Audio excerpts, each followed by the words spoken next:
was a good win for our team. I thought we played good, not great. One thing is we forced turnovers again, and we were able to not turn the ball over. I think we were +3 in that game. I thought Texas had a good plan, played well, and they match up good against us. Texas has a lot of fast guys at skill positions who can cover passes, and so there weren't a lot of receivers that were running what we would call open today.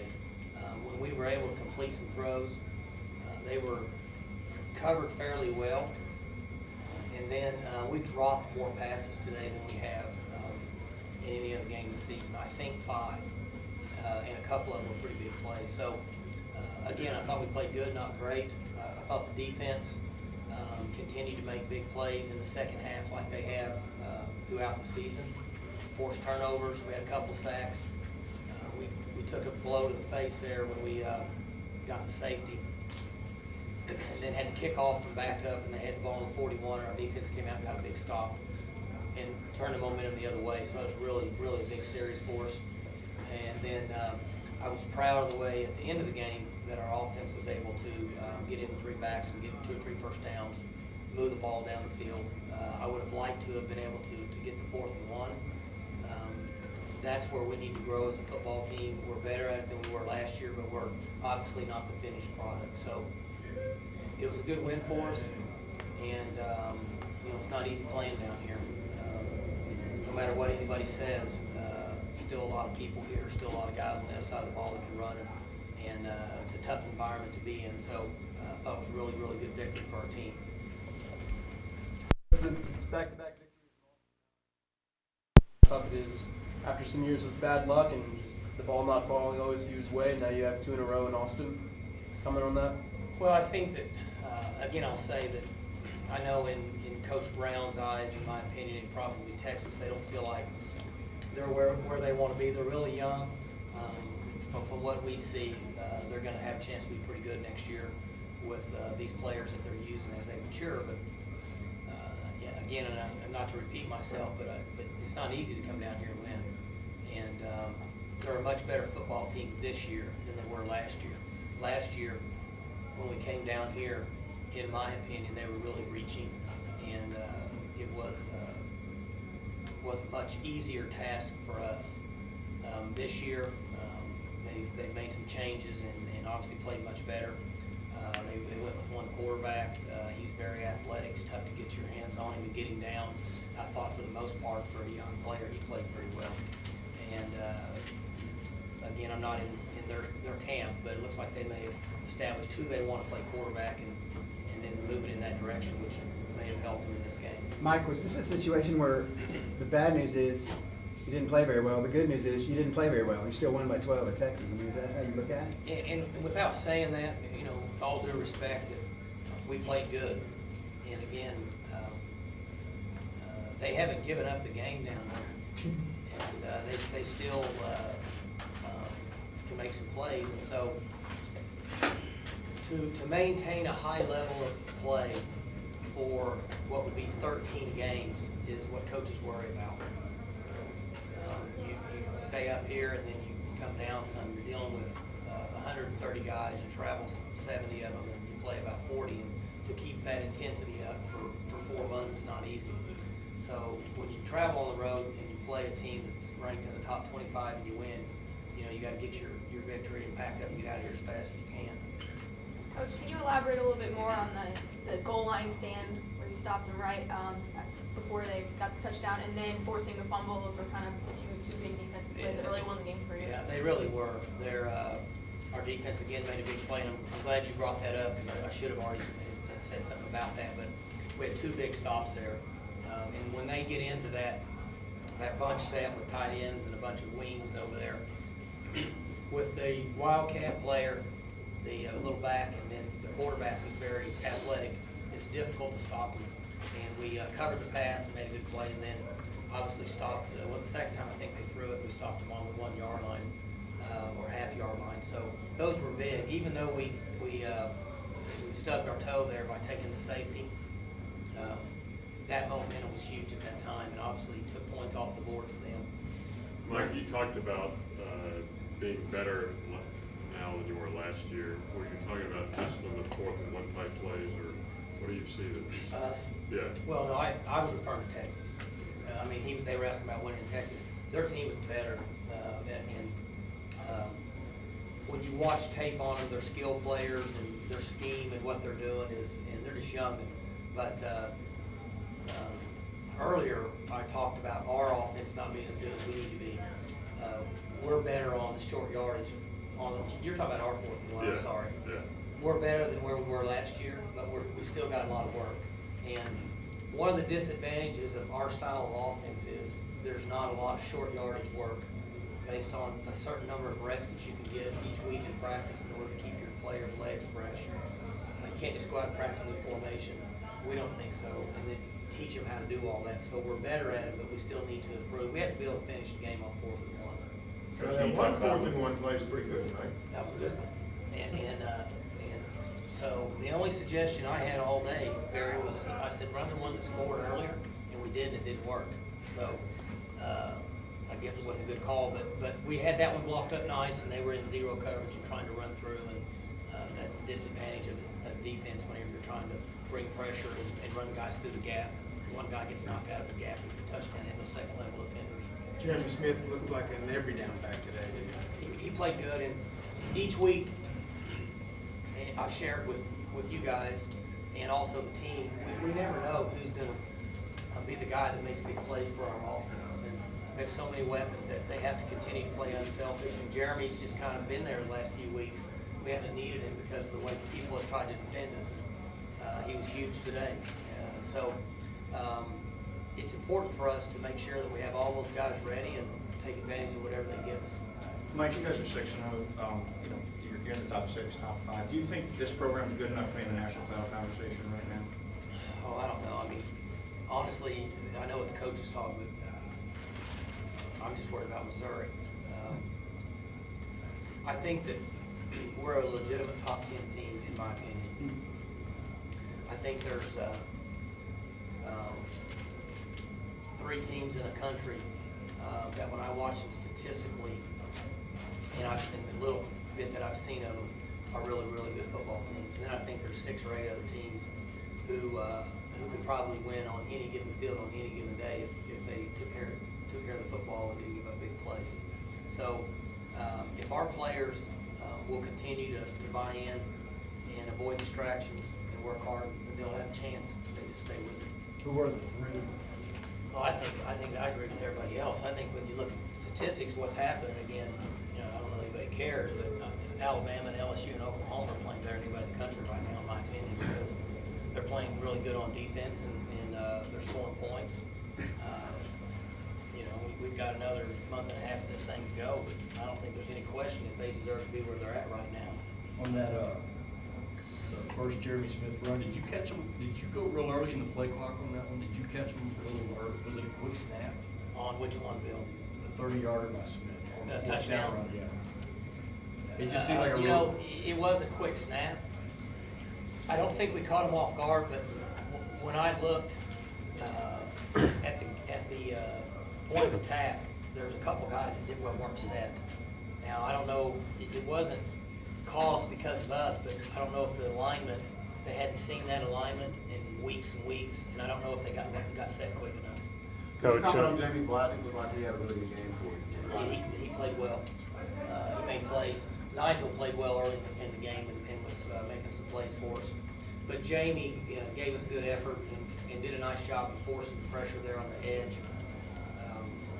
One thing we had to clean up defensively, we didn't do a good job of containing that speed sweep around the edge. They'd do a better job of that. But Jamie did make some nice plays for us. But can you talk about Brandon Wheaton's game today? It seemed like he had his good moments and not so good moments.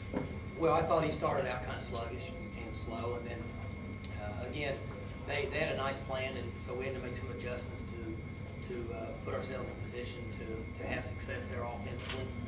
And he made some key throws when he needed to. But the other thing contributing to that is when you drop that many passes in our offense, you know, you guys have watched this now for a couple of years, and you can go all the way back to what, you know, the similarities of what Coach Leach and them did at Tech.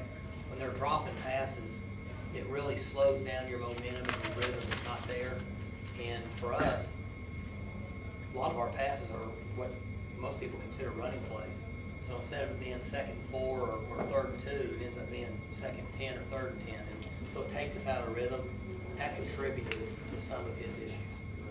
Mike, Wheaton and Blackman had a great drive, 4 catches, 70 yards. Other than that, you got a lot of support Right. all different kinds of guys. Right. Cooper makes a great catch, and you mentioned Blackman and Nicholas. Can you talk about just how everybody seemed to really contribute today? And I think what we're getting to as a team is we're better overall. We have more depth, and you know, it's funny you mentioned that, Barry, but I said this to the team yesterday during our walkthrough that we may be getting close enough that everybody can relax and just go play, because there's been so many years or teams that I've coached on or even played on where you relied on 2 or 3 guys to make all the plays. And if they didn't play well, you got beat. I'm hoping that we don't have that issue here at Oklahoma State anymore. I think we have enough players on both sides of the ball and in the kicking game who can make plays that we don't have that pressure to perform at a high level. For example, Wheaton played good, not great. There was a lot of times they put a guy in Blackman's face and played a guy over the top of him the entire game, so he's not going to get as many catches. And then Jeremy Smith has to show up. So we just need to continue with what we're doing and keep working hard, and we'll have a chance. Did you think Monken's maybe most effective play call today was on the slant touchdown to Blackman? Because I think everybody in the stadium expected to fade or something over the top. Yeah, the 4th down call. I'm talking about no, Before that was a good call, because that was I think 3 plays before that, and then it was like 4th and 9, right? That's right, it's 16 yards. And he had a nice call. I said we need to go for it. I don't kick a field goal from that far. A little bit of wind, and it was on the road. I said just go for it. And so he had a call ready and set it over the headphones. As soon as they lined up, he said it's over. We got it. And I said we're gonna get another call ready. And 2 plays later, he had another call, and he had the same thought process. So I'm not sure what it was, but he was on it pretty good. Do you think when it was first of all, have you ever seen a game where you had back-to-back kickoff returns, and did your team relax perhaps a little when they went up 28-10 after Gilbert ran one back? I'd like to say we did. I don't think we did. We just got to get better at it. We had some issues, and we'll address those tomorrow, and we have to get better. But when you think you have a better team, and then you open the second half and you return it, that would have put us up by what? 28-10. Yeah, 18 points, right? And if you just don't let them return it, you hold them one time, you probably score and the game's over. And we don't go through all the issues when at the end of the game. So we have to do a better job. If they relapsed, they're wrong. I would like to say they didn't. I just think that Texas, again, they're blocking the return game pretty good, and that guy's fast. And once he gets out there now, stand on the sideline, you feel kind of helpless. Had you been in a game before with He back-to-back? can roll. I'm sorry. Not since about 6th grade. Mike, what will it take for this team to get up to the LSU, Alabama, Oklahoma level? Well, I think we just got to keep playing and keep getting better as the season progresses and stays healthy. And what I meant by that was I think they deserve what they're getting right now, because they've been very, very good in all 3 phases of the game in each of the games they've played, and they've played well on the road and won football games. And I don't pretend to have the answers. I just give you my honest opinion on it. You guys Mike, seem You to. won 2 road games against top 25 teams, one of them top 10.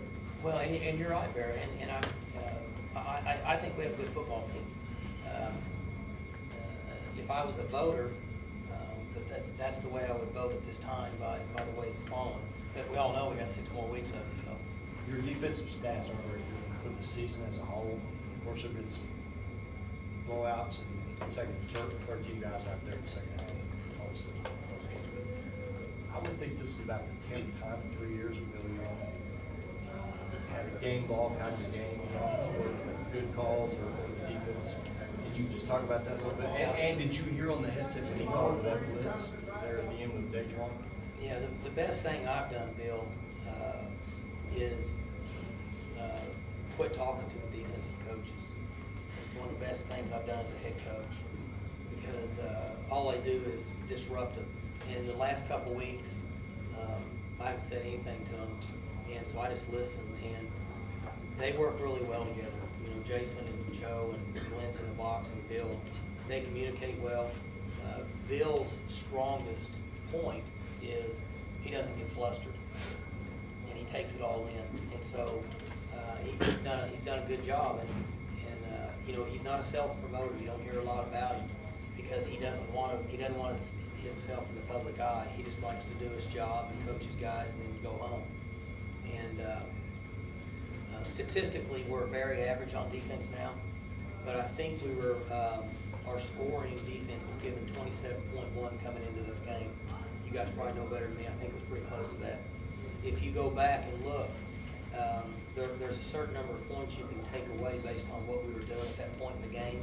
And if you divided that by 5, it would have gotten to about 20.3 is really where we are. Now, none of that makes any difference, but when I'm sitting around in my office and don't have anything to do, I figure some of those things out. Coach, It makes me feel a lot better. You guys have been so good at creating turnovers this season, last season too. I mean, how do you explain that? Is it just an emphasis that you guys place on it in practice, or a philosophy, or?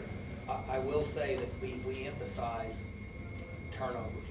We talk about it in the preseason, we talk about it in spring ball, we talk about it in discussions, we talk about it in practice, and I'm sure everybody else does, but we've just been fortunate in our style of play with our defense that our players are buying in and are forcing turnovers. JT, our 22, he falls into more interceptions than I've ever seen. And every time we don't just put him in on third downs, because every time he's in there, they throw it to him. Last question. When you How see close the- you watch the BCS tomorrow show? How close will you watch that? Honestly, I didn't even know it was on, really. I just know that when I go home, my boys usually have that on the TV, and they start giving me information about what's going on. And so, you know, as a parent, when like you say, you kind of listen to them, but really you want to get to something else. And because I don't like to know what's going on, I just like to coach the guys and get them ready for Missouri. So we will have a chance to do whatever we want in the BCS, because I would guess that there's 2 or 3 teams in the Big 12 and then 2 or 3 teams in the SEC that are going to control their own destiny. So we just have to do the best we can to keep winning games. Thanks, Coach. Thank you all. Got Jamie Blatnick and Brandon Whedon back here in the